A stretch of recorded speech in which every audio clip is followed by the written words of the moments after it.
안녕하세요, 여러분. 저는 현재 장로회 신학대학교 기독교 교육과 상인에 재학 중인 배영호라고 합니다. 저는 북한 함경북도 어랑군 어대진이라고 하는 바닷가 지역에서 태어났어요. 삼면이 바다였고 어릴 때 파도 소리를 자장가처럼 들으며 자랐습니다. 제가 2살 되던 해에 저희 부모님이 이혼을 하셨고 저는 아버지 손에서 할아버지 할머니 손에서 자라게 되었어요. 5살 되던 해에 저희 집에는 새어머니가 들어오셨고 새어머님은 3살이 된 배다른 여동생과 여동생을 데리고 들어오셔서 2명의 자녀를 더 낳으시면서 저희는 사형제가 되었어요. 8살까지는 저는 할아버지 할머니 손에서 자라다가 8살 후반에 이제 북한 법에 의해서 아버지한테로 가게 되었어요. 근데 아버지한테 갔지만 저희 새어머니하고 마찰이 너무 심했고 새어머니의 압박이 너무 심해지면서 저는 집을 뛰쳐나오게 되었어요. 9살 되던 해에 저는 집을 뛰쳐나왔고 그때부터 기차를 타고 다니면서 혹은 시장에서 소매치기 하면서 살아갔습니다. 다른 사람의 배낭을 칼로 떼겨서 그 안에 물건을 빼서 팔아먹는 도둑놈이 되었어요. 그러다가 당시 제가 다니던 학교에서는 더는 이제 이 아이를 컨트롤할 수 없다고 생각을 하고 저희 의중도 관계없이 함경북도 언성군 종성에 있는 계모학원으로 보내버렸어요. 저는 그곳에서만큼은 사실은 공부도 잘하고 싶었고 모든 것을 다 잘하고 싶었어요. 왜냐하면 학원이라고 하니까 잘 먹고 배불리 먹고 옷도 다 좋은 옷을 주고 있는 줄 알았어요. 그러나 내가 들어가 본 학원은 결코 그렇게 배움의 장이 있는 곳이 아니었어요. 학원에 들어가서 제가 제일 처음으로 목격했던 것은 뼈만 앙상하게 남은 어린 아이들이었어요. 그리고 잊혀지지 않은 건 들어간 첫날에 밥을 주는데 옥수수 국수죽을 주는 거예요. 당시 북한은 6교시였어요. 오전에 4교시 하고 점심 먹고 오후에 2교시를 하고 끝나는 시스템이었어요. 그런데 오전에 6교시를 다 하고 반 그릇도 안 되는 죽을 먹이고는 저희들을 농장밭으로 일하러 내보냈어요. 겨울에는 변변한 옷도 없고 배부르게 먹지 못한 우리들을 강제로 산으로 보냈어요. 산에 가서 저희가 지금 밀방에다 나무를 이제 메고 내려오는데 2다리가 다 떨리더라고요. 봄에는 이제 종자콩을 심는데요. 그러면 이제 저희 학원 애들이 2명이서 짝을 지어서 이제 그 콩 올라온 것을 훔치러 갔어요. 그래서 그걸 뽑아다가 훅을 대충 털어가지고 날걸로 씹어 먹었어요. 겨울에는 이제 남의 집에 김치움에 김치도둑질을 하러 들어갔고요. 겨울에는 장을 담겼다 말리는 메주덩어리 훔치러 올라가다가 굴뚝에서 떨어지기도 수십 번이었어요. 그 해는 북한의 고난의 행군이라는 시대였어요. 학원에서는 이제 대형 식량이라고 하면서 죽을 주는데요. 옥수수 송치를 갈아가지고 그걸 가루를 만들어서 10kg에다가 밀가루 500g의 비율로 죽을 써주었어요. 국가로부터 이제 식량을 받아야 하는데 당시 북한에서는 학원에다 보고 너희가 자체로 식량을 해결해서 어린아이들을 먹이라고 했던 거예요. 차번호 먹기 힘들었지만 그래 굶어서 죽는 것보다는 그것이 낫다고 생각을 하고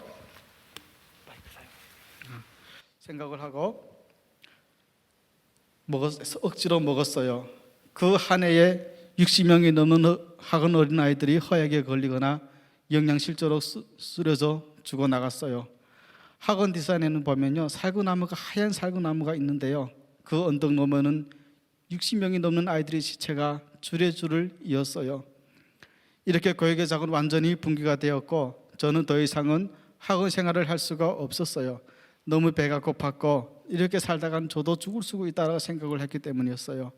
그래서 학원을 도망쳐 나왔고 다시 소매치기로 살아가고 있었어요. 전국을 기차로 타고 다니면서 북한의 전 상황을 볼 수가 있었어요. 도시와 시골은 불빛 하나 없는 암흑지대 이상이었어요. 역전과 골목에는 시체가 사척에 널려져 있었고 가족들이 집을 버리고 나와서 거지 생활을 하고 있는 것이 대다수였어요. 어린아이들이 집을 나왔고 역전에는 꽃제비들이 줄에 줄을 이었어요. 겨울에는 신발이 없어서 비늘을 발에 묶고 다니다가 발이 썩은 어린애들하고 굶주림에 지쳐서 쓰러져 가던 어르신들 어디서나 볼 수 있는 북한의 현 상황이었어요. 또한 북한 정부는 이런 애들을 또 외신들이 본다고 해가지고 모든 애들 잡아다가 여관이란 데 가둬놓았어요. 한 방의 기준이 어른 4명으로 들어가야 되는 방에다가 40명 이상의 아이들을 가둬놓고 다루었어요. 겨우겨우 목숨이 붙어있는 어린아이들과 또 이들을 관리 감독한다는 이들이 나와서 행해지는 구타는 말로 할 수 없는 형편이었어요. 하루가 지나면 4명에서 5명의 어린아이들이 시체가 들려나가서 어딘지도 모르는 산에다가 묻고 말았어요. 어린이는 나라의 왕이다라고 외쳤던 북한의 현실태였어요. 집들에서는 가선을 팔아서 쌀하고 바꿔 먹기 위해 시골로 향하는 사람들이 늘어나기 시작했어요. 그것마저도 없으면 집을 팔고 가족이 통째로 거리에 나앉아 거지가 되는 이들이 끔찍하게도 많았어요. 장사라고 하는 것은요, 고난의 행군 이후에 좀 나아져서 한 것이 장사였어요. 그전에는 장사도 못하게 했고요, 오직 국가가 주는 배그만을 저희가 타서 먹을 수가 있었어요. 북한에서는 장사를 막았거든요. 당시 고난의 행군 이후에는 장사를 하려고 해도 돈이 없었어요. 왜냐하면 이때까지만 해도 북한 사람들은 김일성 일가가 우리를 먹여준다라고 생각을 했기 때문에 한국 분들이나 외국 분들이 생각하는 적금이나 저축 이런 것도 저희들은 모르고 살았기 때문이었어요. 배고픔이 끊기고 제일 먼저 타격을 받았던 사람들은 참 소망 없이 국가에 충실했던 사람들이었어요. 그들은 국가에 자기 몸 그대로 헌신을 했고 자기 자신을 김일성, 김정일 일가에게 초계처럼 바쳤던 사람들이었어요. 그들이 알아주던 몰라주던 그렇게 충성하게 묵묵히 일을 하는 것이 조국을 위한 일이라고 생각을 했던 거예요. 그렇게 그들을 교육했고 그렇게 그들을 세뇌시켰던 거예요. 우리는 김일성, 김정일이라는 존재가 영원히 죽지 않은 불면의 신인 줄 알았어요. 그러나 고난의 행군을 통해서 우리가 안 것은 우리가 배우고 알았던 그 모든 것이 거짓이었고 우리를 세뇌시키기 위한 수단이었다는 것을 고난의 행군 350만이 죽은 이후에 알게 되었던 거예요. 저희 집은 고난의 행군이 시작되면서 모든 것이 무너졌고 일밖에 할 줄 몰랐던 저희 아버지가 할 수 있는 것은 아무것도 없었어요. 제가 학원에 가고 저희 가정은 더 어려워졌어요. 죽음의 지옥이 시작되면서 새어머니는 다시 아버지와 이혼을 하고 본인이 데려온 들어온 딸만 데리고 다시 본가로 가고 말았어요. 결국 저희 아버지는 2번 이혼을 하시게 되었고 2 자식을 키우게 되었어요. 그런데 이제 아버지는 2 동생을 키우다 보니까 이게 식량이 없어지니까 집을 없애고 탄광 기숙사에 들어가 살았어요. 저희가 그때 이사 가서 탄광에 살았어요. 북한은 이제 국가 단위 기간에 기숙사를 만들어서 이제 식당과 기숙사를 만들어서 군대들한테 먹을 것을 제공해 줬어요. 왜냐하면 군대들은 많고 제대된 사람들은 많은데 국가가 일자리가 없으니까 북한에는 탄광이나 강산 같은 데 무리 배치를 해 넣었던 거예요. 하루는 제가 방학이 돼서 학원에 다닐 때였어요. 방학이 돼서 아버지를 찾아갔어요. 아버지를 찾아가서 기숙사 문을 열었는데요, 2명의 동생하고 아버지가 가지런히 누워있는 모습을 보고는 차마 제가 왔다고 말을 할 수가 없었어요.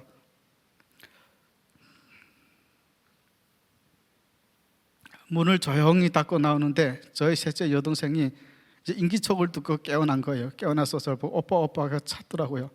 그래 막상 그 얼굴을 보니까 참 말이 아니더라고요. 후에 셋째 여동생은 엄마를 찾아 떠난다고 저하고 역전해서 헤어지고 그 이후로는 아무도 그 소식을 알지 못해요. 저희 막내 남동생은 아버지 같이 살다가 장티부스라는 병에 걸려서 잘 먹지 못했던지라 영양실조에 걸려서 결국 죽어서 산에 묻히고 말았어요. 그렇게 많은 사람들이 굶어 죽어 나가고 있음에도 불구하고 북한은 신경 자체를 저희들한테 쓰지를 않았어요. 어린아이들이 부모와 헤어지고 가족들이 산산이 자국이 나고 있음에도 불구하고 북한 주민들이 3년 동안 먹을 수 있는 돈 9천만 달러로 자기 자신들의 우상을 건설하는 데 그 돈을 다 탕진하고 말았어요. 외국 외신분들이 북한에 가서 본 그 의리의리한 만수대 균형궁전이, 평양 만수대 균형궁전이 들어간 돈은 9천만 달러라고 해요. 그 돈이면 고난의 행군 당시 북한 주민들이 3년 동안 먹을 수 있는 돈이었어요. 350만의 죽음과 그 화려한 건물하고 바꾼 거예요. 오직 우리에게 존재했던 것은 법과 총만이 존재했어요. 굶어 죽을 각오, 매 맞아 죽을 각오, 얼어 죽어야 할 각오, 이것이 고난의 행군 시대에 살았던 북한의 현실이었고 제가 살아와야 했던 삶이었어요. 딜을 하고 저와 3명의 친구들은 중국에 건너왔어요. 3명은 모두 소매치기꾼들이었어요. 중국에 가서 한 달만 소매치기를 해서 돈을 벌어서 다시 북한으로 간다는 생각을 하고 중국에 건너오게 됐어요. 당시는 6월 중순경이었는데요. 그 전에 이제 비가 와가지고 두만강의 물이 엄청나게 불어난 거예요. 다행히도 저는 바닷가 마을에서 태어나가지고 웬만한 수영을 할 줄 알았어요. 그렇게 고군분투 때 중국 도문이라고 하는 변방 시내에 들어오게 됐어요. 그래 근처에서 잠을 자고 다음날 아침에 도문 남시장이라고 하는 시장을 들어가게 되었어요. 저는 시장에 남시장이 있고 북시장이 있는 거 처음 알았어요. 그때 저희 머리에는 오직 하나, 빨리 돈을 벌어가지고 북한으로 간다라는 생각밖에 없었어요. 그렇게 하고 다음날 아침에 시장에 들어섰는데요. 시장에 들어서는 그 순간 그 시장 아주머니들이 다 저희를 쳐다보는 거예요. 제가 지금 한참 꽂힌 거예요. 이게 3명을 보니까요 얼굴 까마까마하고 짭짭한 게 이거 누가 봐도 북한 애들이었어요. 근데 저는 중국에도 저희 같은 애들이 많을 거라 생각을 하고 들어온 거예요. 지금 시장 아주머니들이 저희를 보시더니 오라고 하시는 거예요. 오라고 하시더니 순대를 파시는 아주머님은 순대를 잘라주고 떡을 파는 아주머님은 떡을 주는 거예요. 그러다가 저희들 데려다가 밥도 먹여주고 옷도 입혀줬고 누구 하나 우리들을 경찰에 신고도 하지 않았어요. 참 고마운 분들이셨어요. 그렇게 시장 생활이 2달 정도 지나갔어요. 소매치기는 고사하고 아무것도 못하고 아주머니들의 심부름만 열심히 하고 있었어요. 그러다가 하루는 그러다가 시골에서 온 부부가 저희들 보고 이제 북한에서 왔냐고 물어보는 거예요. 그래서 왔다가 하니까 우리 같이 시골에 올라가자고 하는 거예요. 그 시골에 가면 한 달에 일하면 한 달에 70원을 주겠다고 해요. 그때 70원이 어떤 개념이냐면 여러분, 그때 돈 1원이면 북한에서 5원짜리 빵을 5개나 살 수 있는 돈이었어요. 어마어마한 큰 돈이었어요. 뭐 깊게 생각할 것도 없죠. 돈을 주겠다는데 안 따라갈 바보가 어디 있나요? 그래서 무작정 따라갔어요. 저희 친구들하고 한 1년을 열심히 일을 했어요. 근데 저희를 데려갔던 그 집 아주머님이 교회 집사님이셨어요. 그래서 저를 보고 계속 주말에 교회 나가자고 하는데 이거 안 나가자니 눈치 보이고 나가자니 싫고, 왜냐하면 교회에 대한 이미지가 북한 애들한테 안 좋게 각인이 되어 있었기 때문이었어요. 하도 안 나가자 해가지고 울며 겨자 먹기로 따라 나가게 됐어요. 어느 주일날 아침에 버스를 타고 이제 교회를 갔는데요. 한 20분 정도 가니까 어느 그 변방에 있는 작은 교회가 나왔어요. 따라서 들어갔더니 그 교회가 지금은 이제 너무 잘 꾸려졌지만 당시에는 창고였어요. 창고에다가 상상을 해보세요. 빨간 그 앞뒤면에다 다 빨간 천을 이렇게 휘둘렀어요. 그리고 십자가도 빨간 거, 방석도 빨갛어요. 그러니까 이게 나는 교회 턱 들어서는 순간에 이거 하나님이 아니고 뭐 다른 게 나올 것 같아요. 그게. 그리고 들어갔더니 또 젊은 청년들은 하나도 없어요. 다 시골이니까 시골에 어르신들만 나와서 앉아서 가만히 무릎 꿇고 기도를 드리는 거예요. 하루는 이제 일을 하고 있는데 전도사님이 전화가 오셨어요. 선교사님이 오시는데 한번 내려오라고 하는 거예요. 그래서 선교사님이라고 하니까 저희가 상상하기를 코가 뾰족하고 머리가 꼬불꼬불한 사람인 줄로만 알았어요. 왜냐하면 북한에서 항상 선교사님들 그림을 그릴 때 머리가 꼬불꼬불하고 코가 뾰족한 사람만 그려봤기 때문에 선교사라고 하니까 그렇게 생각을 했죠. 그래서 이제 호기심 반, 뭐 무슨 거 반 해서 일단은 교회에 내려갔어요. 그런데 정작 만나고 보니 별반 저하고 다르지 않은 거예요. 그분들이 저를 보시더니 이렇게 포옹을 해주시는 거예요. 포옹을 해주시면서 그동안 얼마나 힘들었어 라고 말을 하는데요. 솔직히 좀 포옹은 별로였어요. 북한 분들은 포옹이 좀 익숙치 않거든요. 근데 이제 그 한마디가 얼마나 따뜻한지 몰랐어요. 앉아서 북한 이야기를 나누다가 헤어지는데 그 선교사님들이 저한테다가 그때 중국 돈 400원인지 500원인지 저를 주고 가셨어요. 하루는 예배 드리고 있는데요. 전도사님이 예배 끝난 다음에 내하고 친구한테다가 예수님의 생애라는 녹화 테이프를 보여주셨어요. 그때는 CD가 나오기 전이었어요. 그래 그 테이프를 보는데요. 그 보는데 저하고 친구가 둘 다 지금 얼굴이 정 안 좋은 거예요. 너무 감격해가지고 마지막에 예수님이 그 십자가의 그 죽음에서 저도 울고 있고 제 친구도 울고 있는 거예요. 그래서 이런 연으로 돼가지고 중국의 전도사님 소개로 어느 산에 있는 가수원으로 올라가게 됐어요. 카나다 한인교회가 주축이 되어서 중국 교회같이 운영했던 가수원에 들어가게 된 거예요. 거기는 북한 사람들이 한 30-40명 정도가 땅굴을 파고 그 안에 집을 짓고 살아가고 있었어요. 그때 참 이면수 목사님과 카나다 한인교회가 우리 북한 사람들을 위해서 진짜 큰 일을 해주었어요. 중국 시골교회를 통해서 북한 사람들을 진심으로 도와주었고요.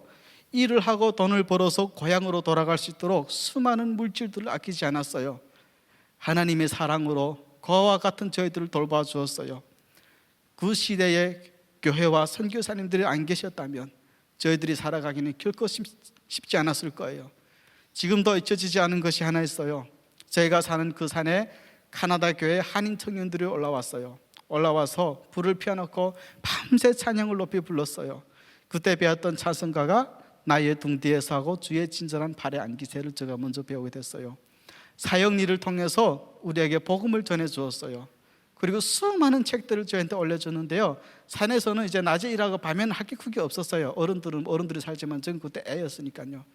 나는 할렐루야 아줌마였다. 밥 짓는 시인, 포주는 사랑. 나는 역사의 진리를 보았다. 내가 새벽을 깨우리로다. 이런 수많은 테이프와 책들을 제가 보게 됐어요. 그걸 통해서 저는 뭘 느낄 수 있었냐면요, 내가 생각하지 못했던 다른 세상이 있구나라는 것을 그때야 조금 알게 됐어요. 산에서 생활을 하면서 저는 그때 성경에 대해서 좀 배우고 싶었어요.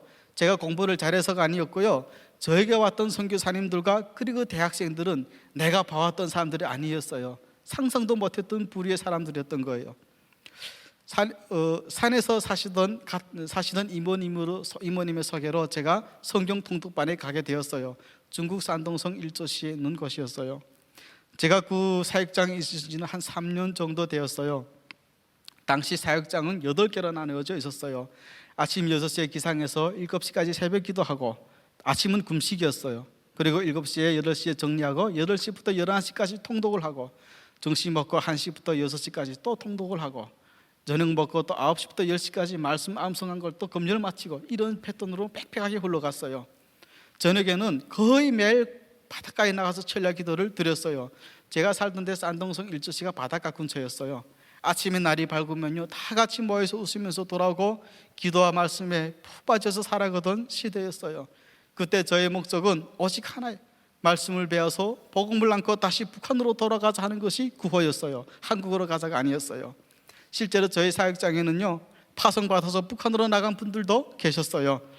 3년 동안 이런 시간들의 연속이었고, 눈물과 기도를 함께 하면서 북한의 회개와 군을 위해 기도했어요. 제가 그 사역장에 있은 지 2년 6개월 되던 어느 날이었어요. 당시 사역장을 책임지고 계셨던 전도사님과 사모님은 북경 어느 집회를 가셨어요. 두 분 다 북한 분들이셨고, 북한으로 북송이 되면 아주 위험하신 분들이셨어요. 북한 말로 말하면 총살감들인 거예요. 그때 우리와 같이 있었던 사모님은 하나님께 이런 소원을 드렸어요. 하나님, 통일이 되는 그날까지 금식과 철야 기도로 주님께 나아가겠습니다. 에스더처럼 내 민족을 위하여 죽으면 죽겠습니다. 실제로 제가 사역장에 가니까 사모님이 그리하고 계셨어요.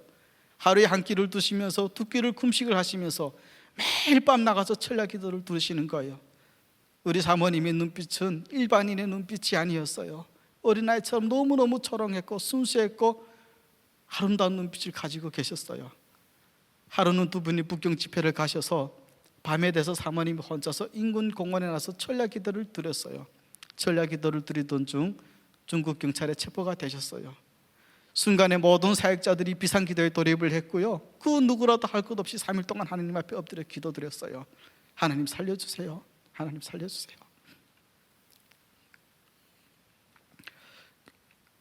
그러나 끝내 돌아오지 못했고, 사모님은 중국 동문으로 인해 온성군 보입으로 북송이 되셨어요. 사실 그때 저희는 사모님이 다시 못 돌아올 거라는 예감은 있었어요. 왜냐하면 사모님의 기도는 항상 순교의 기도였어요. 하나님, 이 몸이 필요하시면 하나님께 바치겠습니다. 북한에 죽어가는 내 민족을 살려주세요. 이것이 사모님의 기도였어요. 매일매 순간마다 주님을 너무나도 사랑을 했고 사모했던 여정이었어요. 사모님이 잡혀가신 지 한두 달이 지났어요. 연변에서부터 어느 한 자매님으로부터 전화가 왔어요. 사모님의 소식을 갖고 왔다는 거예요. 그때 자매님이 중인이었어요. 하라는 온성군 보혜부 간수가 이런 말을 했다고 해요. 너는 당의 배려와 수령님의 사랑을 그렇게 많이 받았으면서 어떻게 예수를 믿는다고 할 수가 있냐 하고 간수가 물었대요. 그때 사모님은 수령은 저에게 선물을 주시고 공부를 하게끔 배려해 주었지만 예수님은 나에게 진리를 주셨고 생명을 주셨습니다. 우리 사역장의 첫 순교자였고 여인이었고 저희 믿음의 선배였어요. 3년이 되던 그 해에 전도사님 사역장에 있던 우리는 5명이었는데요. 중국 산동성 일조의 바닷가에서 철야 기도를 하다가 중국 경찰에 체포가 되었어요. 순간에 남자들이 5명이 확 덮쳐가지고 저희들 무릎 꿇게 하고는 뒤에다 수갑을 채우고 인근 파출소로 연행을 했어요. 저하고 전도사님은 남자였기 때문에 남자가 저하고 전도사님이었고 자매가 3명 있어서 5명이었어요. 후 전도사님하고 저는 같은 감방에 들어가 있었어요. 그 감방에서 2달이 지난 후 중국 단동을 걸쳐서 북한 신의주 보이부로 이송이 되었어요. 평안북도 신의주 보이부에 도착했을 때 그 보이부들 얼굴을 보니까 그 사람들 우리를 보는 눈이요 마치 조국을 배신하는 완전 배신자보다 더하게 쳐다보더라고요. 도착해서 이틀이 지났어요. 저희가 잡혀간 그때는 이제 여름이었거든요. 보이부에서 해가 나면 이 제수들을 이제 데려다가 밖에 다 앉혀놓고 일광욕이라는 것을 시켜요. 하루는 이제 이틀이 지나서 일광욕을 하는데 철문이 확 열리더라고요. 그러더니 이제 평남 20이라고 쓴 집 부차가 하나 들어와요. 북한은 차 번호가요 20, 21, 22가 보이부 검찰 이렇게 되어 있어요. 평남 20이라는 쓴 차는 평남도 보이부 차란 소리예요. 이게 저희가 지금 잡힌 데는 평북도고요. 그러니까 그 차가 들어오는과 동시에 1분이 지나서 보이부 그 교회들이 저희 전도사님 이름을 부르는 거예요. 그것이 전도사님하고 저의 마지막이었고요. 내가 봐왔던 2번째 순교자였어요. 이번 이후 저는 거기서 풀려났고 2번 더 북송이 되었고 총 3번의 북송을 저는 당하게 되었어요.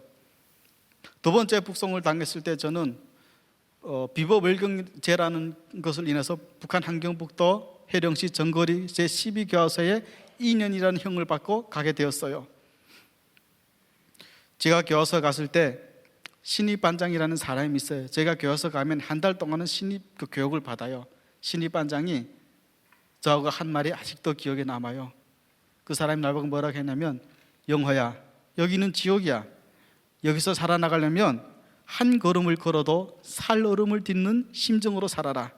기머거리 3년, 벙어리 3년, 소경 3년 이런 마음으로 살아라. 안 그러면 죽는다. 이것이 내가 교화소에 들어가서 첫 신입반장으로 인해 또 들었던 배움이었어요. 저는 그 후 북한의 공화국 창건 55돌 대사령을 인해서 풀려났고요. 후에 또다시 중국에 오게 되었어요. 그러나 중국은 예전 같지가 않았어요. 무자비하게 잡아내가더라고요. 그러다가 어느 아는 한국 목사님이 소개로 다시 북경에 있는 통독반을 소개받아 갔어요. 거기서 3개월인가 있다가 또다시 체포가 되었고 북한으로 북송이 되었어요. 이번에는 저에게는 북경에서 잡혔다는 이유로 남조선 도주라고 하는 딱지가 붙게 되었어요. 지금 그들이 거짓말 문서를 만들어서 저를 그렇게 했던 거죠. 그래서 저는 함경북도 도보이부로 이송이 되었는데요. 당시 제가 함경북도 도보이부 들어갈 때 저희 몸무게는 31.5kg이었어요. 왜냐하면 신의주 보이부에서 8개월 그리고 온성군 보이부에서 5개월 이렇게 1년 넘게 있다가 도보이부로 갔기 때문에 이 기간에 저희 몸이 많이 이제 상인 거예요. 북한의 도보이부라고 하는 것은요 거의 90% 정도는 정치범 대상자들이라고 보시면 돼요. 지금 정치범들을 관리하는데 지금 제가 들어가게 된 거예요. 그때 저를 조사했던 보이부 조사관은 중자였어요. 한국으로 말하면 중령인가요? 그렇게 되죠. 그 사람이 저에게 한 첫 말이었어요. 너 여기가 어딘지 알아? 여기는 도보이부야. 여기서 솔직하게 말해야지. 내가 너를 죽일 수도 있고 살릴 수도 있어. 그 사람들은요 겉으로만 사람들이지요. 그 눈빛만 봐도 온몸이 저렸어요. 자비라는 것은요 일절 하나 바라보기 힘든 북한 말로 하면 악동분자들이었어요. 사실 당시 저희 몸 상태는 그렇게 일어나서 막 걸어 다닐 수 있는 몸 상태가 아니었어요. 이미 옆에 있던 사람들이 저에게 하체는 이제 못 살아나고 사형선고를 내린 상태였고 의사들도 와가지고 저를 보고는 야 소생 불가하다라고 판정을 지은 상태였어요. 내가 죽는다고 생각하니까 너무 이제 슬펐어요. 너무 억울해서 나는 왜 이렇게 죽어야 하지? 나는 예수님을 믿는다고 성경 공부한 것밖에 없고 내 민족을 위해서 기도한 것밖에 없는데 왜 나에게 이런 시련을 주시지? 하고 그때 사실 나는 하나님께 신음의 기도를 드렸어요. 하나님 왜 저를 버리셨습니까? 주님, 저를 왜 이렇게 버리셨어요? 물론 우리가 공부를 할 때는 분명히 북한으로 복음 안고 나간다고 배운 것은 사실이었지만 그래도 중국에서만큼은 지켜주실 줄 알았어요, 제가. 그런데 아니었어요. 첫 번째 북송, 두 번째 북송, 그리고 교도소 20일까지는 순교자를 받던 믿음이 있었기 때문에 절대 원망이나 불평 같은 걸 한 번도 하지 않았어요. 그러나 지금 이 순간만큼은 당시 제가 20대 초반으로서 겪기에는 너무나도 아프고 힘든 큰 고통이었어요. 어떻게 나는 성경 공부를 하면 할수록 하나님은 왜 나를 이렇게 점점 시궁창으로 몰아가시는지 저는 그때 알 수가 없었어요. 기도라도 하고 싶은데 기도를 할 수가 없었어요.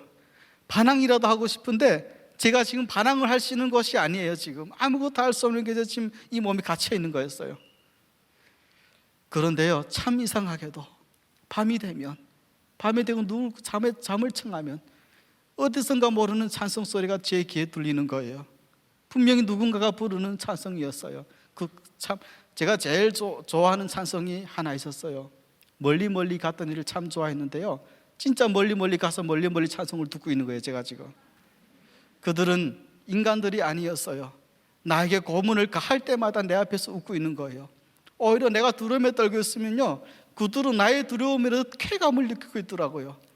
그러나 시간이 가면 갈수록 그들이 나에게 고문을 가하면 가할수록 물론 내 육체는 고통이 따라왔지만 그럼에도 불구하고 나의 마음은 더욱 강건의 감을 느낄 수가 있었고 주님이 나와 함께 하심을 느낄 수가 있었어요.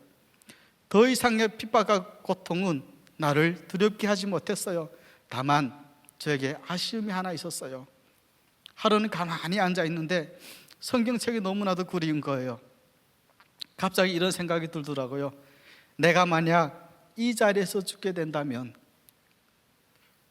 그래서 나에게 할 수 있는 두 가지가 무조건 허락이 된다면, 죄송합니다, 첫 번째가 성경책이 돼야 되는데요, 첫 번째는 맛있는 음식을 좀 배불리 먹고 싶었고 두 번째가 성경책이었어요. 그래서 그런지 꿈에서 제가 자고 있는데 성경책을 번지면서 공부를 예전에 했던 그 모습을 지금 꿈에서 꾸고 있는 거예요. 하루는 도보이부 구루장에 앉아 있는데요, 내 안에 또 다른 나를 하나님께서 보여주시는 거예요. 나는 그 안에 앉아 있는데 또 다른 나는 하늘의 하나님을 향해서 무릎 꿇고 기도를 드리며 하나님 앞에 찬양하는 나의 다른 모습을 하나님께서 보여주셨어요. 놀랍게도 그 안에서 저희 어린 친구를 만나게 해주셨고 그 친구로 인해서 1년 2달 만에 보이부 감옥에서 풀려나게 되었어요. 그리고 다시 보안성으로 넘어와서 제가 재범이잖아요. 한 번도 교도소에 갔다 온 몸이었기 때문에 다시 4년 11개월이라는 재판을 받고 다시 또 함경북도 해령시 정거리에 있는 제12교화소로 재범으로 다시 가게 되었어요. 제가 정거리 교화소에 갈 때는 몸무게가 32kg이었어요. 그렇게 들어갔다가 형을 다 마치고 2007년 10월 중심경에 만기 석방으로 풀려났어요. 죽지 않고 살아있었던 거죠. 제가 나올 때 저희 몸무게가요 60kg이었어요. 다른 사람들은 살아서 들어갔다가 죽어서 나오는 곳에 저는 죽어서 들어갔다가 살아서 지금 나온 격이 되었어요. 교도소에서 다시 나온 저는 그해 2007년 11월 달에 중국에 건너왔고요, 12월 달에 캄보디아 대사관으로 들어가게 되었어요. 저보다 먼저 한국에 오신 분들이 저를 위해 참으로 많이 기도했어요. 그리고 제가 중국에 왔다는 소식을 듣고 팔로 이렇게 행동을 취해가지고 중국에 있는 저를 한국으로 이렇게 데려오게 했던 거예요. 나에게 있어서 한국 기도는 또 다른 인생의 모험이었고 어찌 보면 하나님에 대한 나의 믿음의 시험이었어요. 잡히면 어떻게 된다는 것을 너무나도 잘 알고 있었기 때문에 너무나도 두려웠지만 당시 선택의 여지는 없었어요. 그래서 중국에서 이틀 동안 금식 기도를 하면서 말씀을 읽고 있는데 욥기서 8장 7절의 말씀을 제목하며 딱 주시는 거예요. 내 시작은 미약하였으나 내 나중은 심히 창대할 것이다. 저는 이 말씀에 의지하여서 중국을 떠나서 베트남, 캄보디아를 걸쳐 대한민국에 입국하게 되었어요. 대한민국에 입국해서 인천공항에 내렸는데요, 다른 사람들 너무너무 좋아하는데 저는 그렇게 기쁘지가 않았어요. 비행기를 타고 하루면 오는 이 길을 지금 몇 달 몇 길을 돌아서 왔고, 사람이 사람처럼 살아보겠다고, 이 나라 대한민국으로 오겠다고 길을 나섰다가 잡혀서 북한 보위부에서 얻어맞고 피 떠지고 그러다 죽어간 사람들을 너무 많이 봐왔던 저에게는 오히려 너무 화가 났고 너무너무 슬펐어요. 하나님이 계시다면 왜 이리 불공평하실까? 매일매일 우리는 하나님을 공평하신 하나님이라고 노래도 불렀는데, 그렇게 기도를 드렸는데 지금 이게 뭐가 공평한 거지? 한국에 와서 저는 바로 신학을 하지 않았어요. 당시 나의 상태는 공부를 할 수 있는 상태가 아니었어요. 자다 깨나면 온 이불이 땀으로 젖혀 있었고 악몽에 시달리다 깨어나기를 수십 번이었어요. 술이 없으면 잠을 잘 수가 없었어요. 이렇게 사회생활을 8년 해가던 중, 당시 저는 거제도 조선소 대우조선소 일을 하고 있었어요.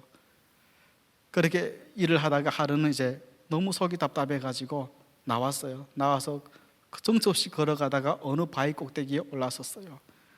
그 바위에서 다시 하나님을 만났고 하나님께서 하나님의 마음을 나에게 보여주셨어요. 그 마음은 내가 그렇게도 아파하고 고통스러워했던 그 8년의 장정 기간을, 나는 내만 아파하는 줄 알았어요. 내만 이게 고통스러워하는 줄 알았어요. 근데 그 자리에서 나는 하나님의 눈물을 볼 수가 있었어요. 하나님과 같이 눈물을 흘리고 있는데 그곳에 내가 있던 고통받던 그곳을 위해서 내가 너무 안타까워하시니까 하나님께서 저에게 하신 말씀은 한마디였어요.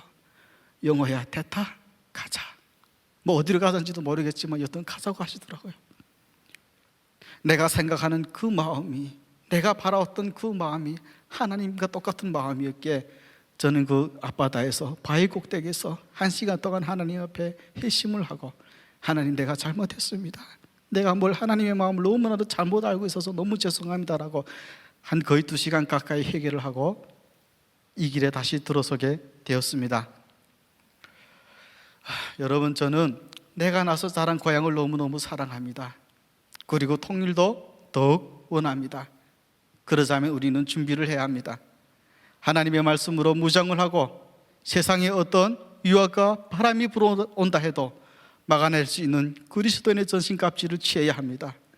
주님께서 우리와 함께 하신다면 우리는 결코 못할 것이 전혀 없다는 각오로, 내가 그리스도 안에서 죽고자 한다면 주님은 우리를 다시 일으켜 주실 거라는 그런 마음가짐으로 다시 일어나야 합니다. 저는 대한민국 교회뿐만 아니라 온 세계의 모든 크리스찬들이 하나님께서 우리 민족을 어떻게 사랑하시고 들어주시는지 봤으면 좋겠어요.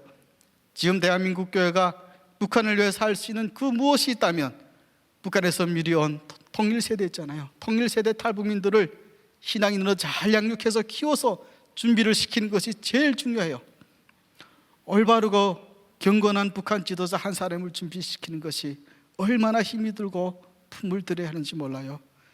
그래서 북한 사역은 기도와 말씀의 은혜가 아니고서는 결코 해낼 수가 없는 거예요.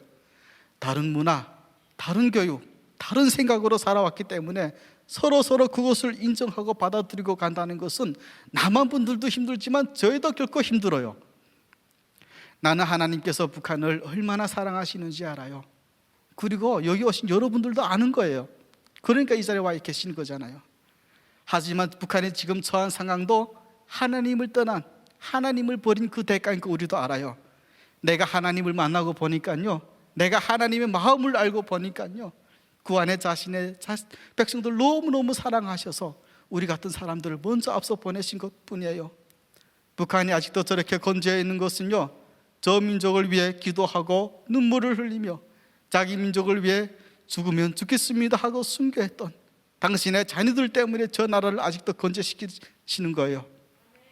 그리고 자기 민족을 위해 기도하시는 대한민국과 북한의 복음화를 위해 기도하시는 세계의 모든 크리스찬들이 있기 때문에 하나님의 마음이 북한에 있는 거예요. 지금 하나님께서 우리 민족에게 기회를 주시는 거예요. 여러분, 통일은요, 어떤 사람들이만 받을 수 있는가면요, 말씀과 기도와 헌신으로 준비를 한 사람들만이 받을 수 있는 하나님의 최고의 선물이 될 것이에요. 마지막으로 저는 통일이 되면 꼭 하고 싶은 저의 사명이 있어요. 북한이 통일이 되면 제일 큰 고아원과 교회를 짓고 싶어요. 영국의 조지 물러처럼 어마어마한 이상의 기도와 하나님의 사랑으로 내 민족 북한의 어린아이들을 위해 기도하며 섬기는 주의 종이 되고 싶어요. 그래서 못 먹고 못 입고 자라는 그 애들을 데려다가 따뜻한 밥과 따뜻한 잠자리를 주고 싶어요. 말씀으로 잘 양육해서 주님의 귀한 일꾼들로 키울 거예요. 그러나 이 모든 것은 나의 의지로만 되는 것은 결코 아니에요. 주님과 함께 동행하는 삶이 되어야 하는 거죠. 이것이 주님이 내게 주신 비전이고 사명이기에 저는 그 마음으로 신학을 하고 있어요. 북한의 길을 열어주셨을 때 한 채의 망설임도 없이 이 땅에서 누리던 그 모든 것을 내려놓고 말씀 하나만을 가지고 북한으로 들어갈 수 있는 그런 주님의 일꾼이 되고 싶어요. 여러분, 저는 신학을 처음에 시작할 때요, 이 신학을 졸업하면 황금길이 열릴 거라는 생각으로 신학을 시작하지 않았어요. 내가 지켜주지 못했던 사랑하는 나의 동생과 추운 겨울날 신발이 없어서 비닐로 동이고 다녔던 어린 여자아이와 따뜻한 밥 한 번 배불리 먹어보지 못하고 죽어간 어린이들과 고난의 행군을 겪으면서 왜 굶어야 하는지, 왜 죽어야 하는지 그조차도 모르고 죽어간 내 이웃들과 예수님을 믿었다는 이유로, 복음을 전했다는 이유로 십자가를 지고 간 나의 벗들과 그들과 함께하지 못한 나의 부족함이, 그 심정으로 저는 신학을 하고 있고 지금도 하고 있습니다. 사랑하는 여러분, 여러분들의 그 따뜻한 마음을 북한으로 향해 주십시오. 지금 여러분들이 대민족을 위해 해야 할 그 무엇이 있다면 이 땅 대한민국에 와서 신학을 하는 학생들과 교회를 개척해서 가는 북한 탈북민 목회자들, 여러분들이 기도와 물질로 섬겨 주십시오. 총과 폭탄으로는 저 분계선의 담을 허물 수는 있겠지만 저들이 받았던 상처와 아픔은 결코 치유할 수가 없어요. 오로지 하나님의 사랑만이 저들이 받았던 고통에서 구원을 할 수가 있고 치유할 수 있는 거예요. 화면을 좀 띄워주세요. 이것이 현재 우리나라의 대한민국에 와서 북한 개척을 해서 나가시는 북한 교회들입니다. 이걸 보시는 여러분들께서는 그 있는 군에서 그 도에 북한 교회가 있다면 달려가서 같이 살아주시고 같이 도와주십시오. 통일은 결코 먼 데 있는 것이 아닙니다. 지금 여기서부터 우리 탈북민들과 함께 시작을 하시면 됩니다. 이미 우리 안에서 많은 작은 통일들이 이루어지고 있잖아요. 여러분들이 사시는 가장 가까운 곳에서 세터민들이 세운 교회와 함께 시작을 한다면 그것이 곧 통일로 가는 지름길이고 복음의 징검다리가 될 것입니다. 현재 우리나라에 신학을 하고 있는 분들이 지금 100명 가까이 있습니다. 초교단을 초월해서요. 여러분, 이들을 위해 기도해 주십시오. 이들은 가끔 어려운 생활 속에서 신학을 하고 있습니다. 어떤 분들은 현장 일을 하면서 학비를 벌고 생활비를 벌어서 공부를 하고 있습니다. 이들은 장차 복음으로 통일을 향해 달려나갈 기도의 군사들이 될 것입니다. 여러분들의 따뜻한 마음과 그 관심만이 저희들과 함께 하나 될 수 있고 다가온 통일을 준비하는 아주 귀한 징검다리가 될 것입니다. 감사합니다. 기도하겠습니다. 코로나로 인하여 온 세상이 슬픔으로 가득할 때 다니엘 기도를 통하여서 하나님의 영광을 드러나게 해주셔서 진심으로 감사합니다. 하나님, 그리고 살려주셔서 감사합니다. 죽음의 문턱에서 저희를 건져주시고 구원으로 인도하여 주셔서 감사합니다. 사랑의 주님, 주님과 함께 십자가에 못 박히게 하옵소서. 내 안에 내가 죽고 내 안에 예수님으로만 살아갈 수 있도록 인도하여 주시옵소서.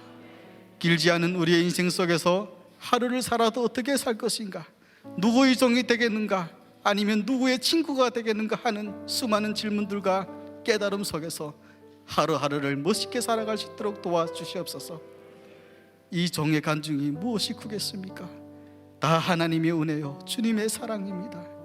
이 나라 대한민국이 저 북한을 바라보면서 기도하고 회개하고 나아갈 수 있도록 인도하여 주시옵소서. 자만과 교만을 내려놓게 하옵시고 서로 하나가 되어서 이 나라 이 민족을 복음 안에 통일을 이룰 수 있도록 인도하여 주시옵소서. 주님께서 절 싫어하시는 우상 숭배를 물리치게 하옵소서. 북한에 있는 3만 8천 개의 우상단지들을 주의 이름으로 재가루가 되게 하옵소서.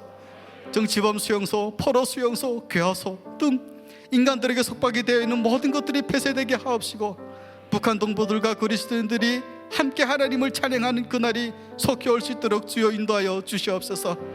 아직 그 안에서 신음하는 당신의 자녀들의 울음소리에 주님 하늘의 문을 열어서 응답하여 주시옵소서. 중국 혹은 삼국에서 헤매고 있는 우리 민족의 자녀들이 있습니다. 한 나라가 자기 백성, 자기 여인들을 지키지 못하여 그들은 정처 없이 팔려가서 다치고 상하여서 더는 갈 길을 잃고 살아가는 자녀들이 있습니다. 이 민족의 서름 주님 언제까지입니까? 언제면 이 고통의 날들이 끝나겠습니까? 통일이 되는 그날까지 잘 준비하게 하옵소서. 준비 없는 통일은 결코 주님께서 바라는 것이 아닙니다. 말씀과 기도로 접목해 하옵시고, 이 대한민국의 또 다른 강야에서 잘 이겨낼 수 있도록 함께하여 주시옵소서. 신학으로 말씀으로 준비해가는 당신의 자녀들을 주님 축복하여 주시옵소서. 풍족한 생활은 아니지만 주신 것에 감사하며 받은 것 그 이상으로 돌려줄 수 있는 우리 신학생들이 될 수 있도록 국률한 마음 허락하여 주시옵소서. 다니엘 기도를 통하여 수많은 이들이 보고 듣고 회개하면서 하나님을 찬양하는 뜨거운 나날들이 될 수 있기를 소망하며 살아계신 예수님의 이름으로 기도드립니다.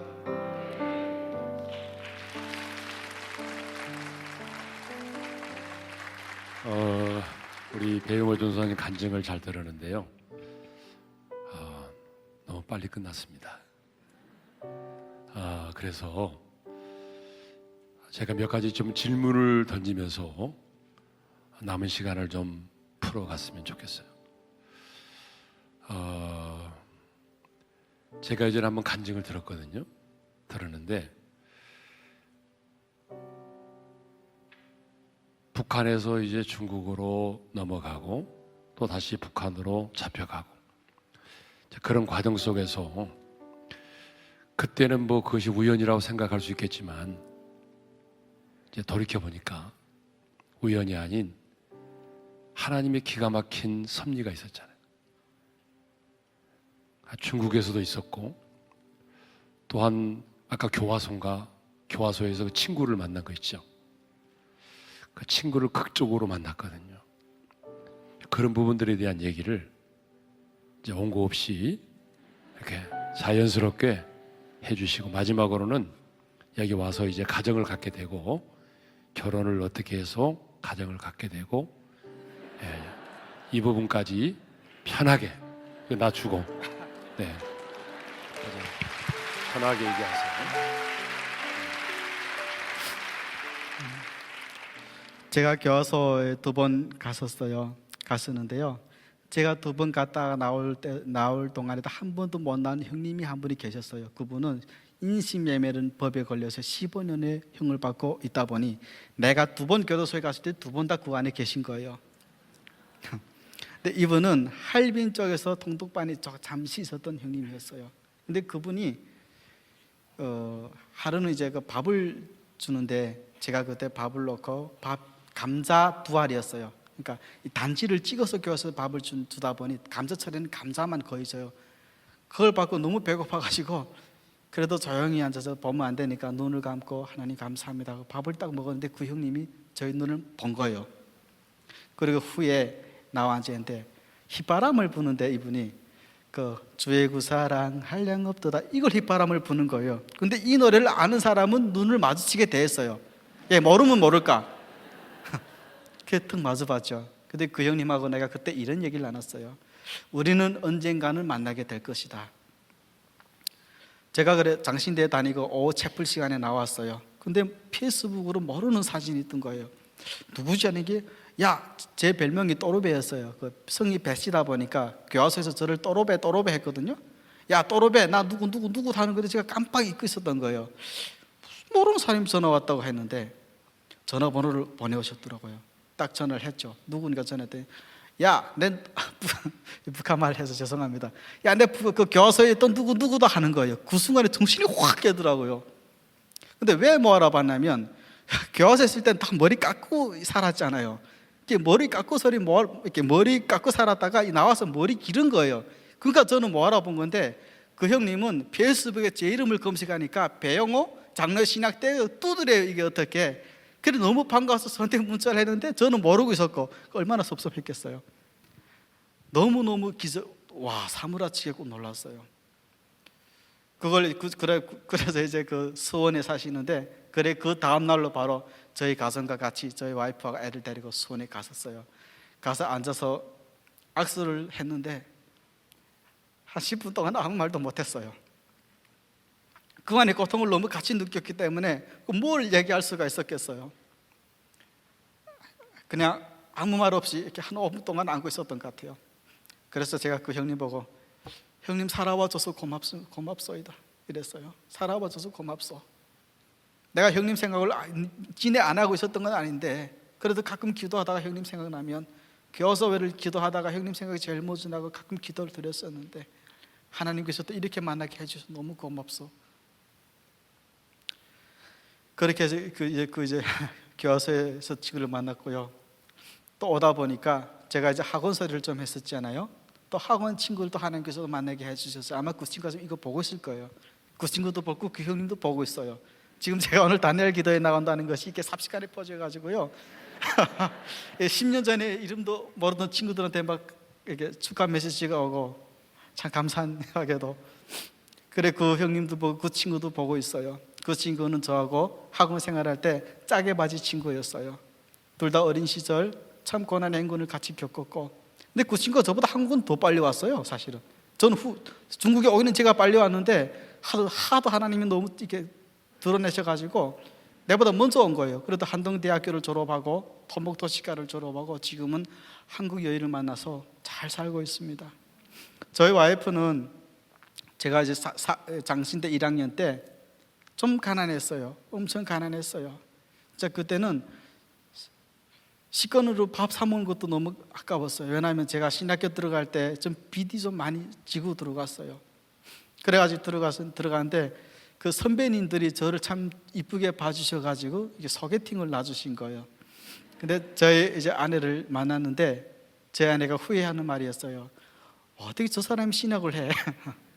보기에도 아주 지금은 제가 좀 얼굴이 좀 하얗는지는 모르겠지만 그때는 노가다를 하면서 공부를 했기 때문에 아주 얼굴이 많이 아니었어요. 다 햇빛에 타고 제가 또 이 깽폼에서 이 망치질만 해놔가지고 햇빛 정면으로 받으면 일을 했어요. 그때 신학을 하면서 마음이 지금처럼 이게 여유로운 상태가 아니었어요. 좀 불만, 절반 이건 하나님이 보내서 분명히 왔는데 왜 이렇게 나를 가난하게 해주시지 하고 뭐 일단 반반이었어요. 학교 들어갈 때 생각이 다르고 앉아있을 때 생각이 다르고 나올 때 생각이 달라요. 내가 이놈 학교 다시 오는가 봐라. 죄송합니다. 오는가 봐라 했는데 다음날 이면 또 이제 가방 메고 학교에 앉아있어요. 제가 35살에 학교 들어갔고 저희 동기가 20대잖아요. 이게 말하기도 되게 어렵더라고요. 제가 지금은 그래도 좀 나온 거예요. 여기 한국말이. 그때는 오리지널 북한말이었어요. 애들도 다가서기 힘들고 여튼 그런 상황 속에 저희 아내를 만나게 되었어요. 그때 저희 아내는 저한테 시집 올 때 딱 하나만 보고 왔어요. 신앙이라는 걸 하나만 보고 저한테 시집 온 저희 와이프였어요. 결혼을 해야 되는데 제가 갑자기 뭐 돈이 어딨나요? 집사람이 이제 그 3년 동안 열심히 일해서 취업장려금이라는 걸 제가 타는데요. 그걸 이제 못 와서 그걸로 결혼식을 했고요. 자존심이 상해서 내가 다른 건 못해도 반지는 무조건 한다 했는데 저희 담임 목사님이 장학금을 100만 원을 주셔가지고 비싼 건 못했고 도매소인가요? 거기 가가지고 제일 싼 반지를 해가지고 결혼을 시작했습니다. 결혼을 해서 저희 와이프는 그때 인천에 살았어요. 인천에 살다가 제가 지금 학교가 서울이다 보니까 인천에 그 좋은 주공 아파트가 되게 좋은 거였거든요. 그걸 없애고 11평짜리 빌라로 저희가 이사를 왔어요. 근데 저하고 저 와이프는 그때 당시 8살 된 애가 하나 있었어요. 딸 아이를 데리고 왔고 저는 지금 아무것도 없는 상으로 결혼을 하게 된 거죠. 그 노원구 상계동이라는 곳에다가 저희가 11평짜리 빌라에다가 옛날 빌라였죠. 거기다 제가 한 1년 반 정도 살았어요. 참 감사한 것은요, 진짜 가난했는데 하나님께서 필요한 것마다 다 너무 풍족하게 해주셨어요. 뭐 수박 먹고 싶다 하니까 수박이 집에 앞에 와 있고요. 갑자기 생선 먹고 싶다 하니까 교회 사모님이 이 생선 갖다 먹으라고 또 주는 거예요. 2년 동안 외식이랑 한 번도 안 했어요. 외식 고기를 진짜 먹고 싶을 때는 그 앞에 이제 그 무한리필집이 있어요. 그 10,000원을 내니까 실컷 먹을 수 있더라고요. 그래서 무한리필집 고기를 먹으면서 2년 동안을 진짜 악착같이 쪼개서 살았어요. 북한 친구는 이제 어떻게 만나냐면요. 그 북한에서는 이제 학원 생활을 했다는 친구들이 많지가 않아요. 왜냐하면 북한 분들은 또 학원 있는 분들도 모르고 있고요. 그런데 이제 그 친구가 먼저 와가지고 나는 북한에서 이런 고학원 생활을 했다고 하니까 이제 그 말들이 퍼져서 저도 이제 학원 생활 했잖아요. 그래 나도 학원 생활을 했다 하니까 그 친구가 나보고 아니 오빠 어디 학원 다녔어? 해가지고 나 종성학원 다녔어 하니까 내가 아는 분도 종성학원이에요 하고 소리 지금 이름이 뭐야 하니까 김누구라는 거예요. 학원은 1개 반밖에 없어요. 그래서 누구라면 다 알아요 보통. 그래서 바로 전화번호 취했죠. 취해서 제가 학원에 있을 때 별명이 백꼽새였어요. 항상 한국 표현으로 하면 구두쇠처럼 뭘 안 주는 성격이라서. 그래가지고 그 친구를 만났죠. 만나서 전화하면서 야 나 배영호인데 하니까 야 배영호가 누군데 하더라고요. 그래서 나 백꼽새야 하니까 그래서 이제 평택역전에서 어릴 때 친구를 만났는데요. 지금도 만나면 뭐 그냥 아픈 추억들은 다 묻어갑니다.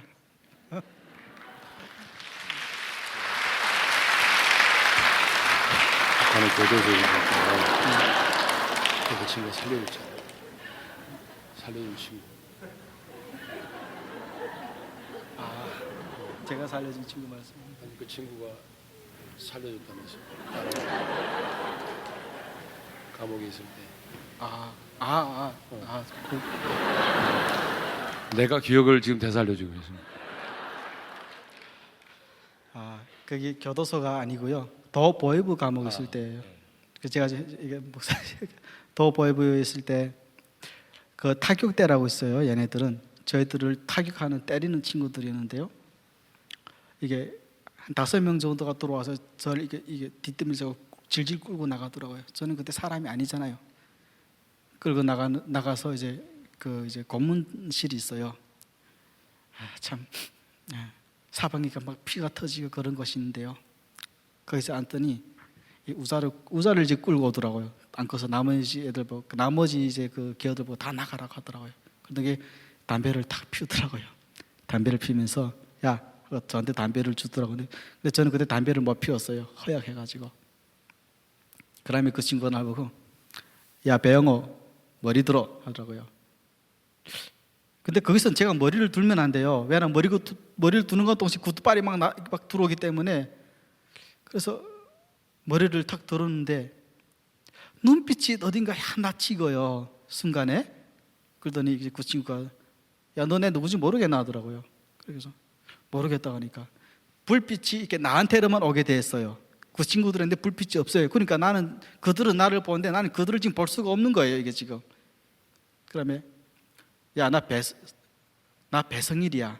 이미 이제 공개된 거니까요. 나 배성일이 하는데요. 이 친구하고 나는 어랑어대진에서 같은 학교를 다니고 또 성이 배씨라다 보니까 또 앞뒤 집에 살았어요. 너무나도 막연한 친구였어요. 이 친구하고 나는.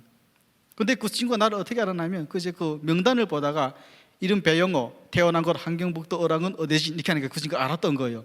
그래 이 친구는 나를 지금 알고 있었는데 감히 말을 할 수는 없었어요. 그래 그 친구가 그때 나를 만나서 했던 말이었어요. 너 진짜 남자 손으로 가려고 한 거 맞냐 이거였어요. 아니 제가 미치겠어. 그래서 죽으려고 제가 가겠다 했겠어요? 물론 가겠다 한 적도 없지만 아니라고 그랬어요. 아니라고. 나는 그때 북경에서 식당 일 하다가 체포된 것뿐이라고 했죠. 그래서 하루는 그 친구하고 나는 집안 계열 자체가 틀려요. 그 친구의 집은 뼈대 자체가 더 보이브 뼈대예요. 나는 북한말로 말하면 약간 막노동자 집안의 애였고요. 그러다 보니까 이 친구가 하루 명절날에 되면 가끔 아주 가끔이지만 계속 저를 데려다 나가 그 저희들이 먹던 음식 있잖아요. 몰래 좀 먹여도 줬고요. 사실 그렇게 했어요. 그래 그 친구가 나는 그것도 우연이 아니라고 생각을 해요. 왜 하필 그 시대에 그 친구가 거기 와 있었겠어요? 이것 또한 하나님께서 미리 준비해 놓으신 거죠. 그 친구 덕분에 하나님께서 그 친구로 인해서 쓰셔가지고 그 친구가 결국은 보증을 섰어요. 그 보이브 교들 앞에서 야는 내가 아는데 야는 이 남조선이 갈 애가 아니다. 어릴 때부터 집이 가난했고 이렇기 때문에 아마 먹고 살려고 중국에 간 거는 맞는데 한국에 북한에서 남조선이라고 해요. 한국이란 말 안 써요. 남조선에 가게끔 이렇게 그 정도로 이게 북한에서 정치 사상이라고 하는데요. 정치 사상이 변절될 친구가 아니더라고. 이 친구가 저를 보증을 썼어요. 그래서 1년 2달이라는 기간에 죽지 않고 까딱까딱한 목숨이 살아가지고 1년 2달 만에 거기서 풀려나게 되었던 거예요.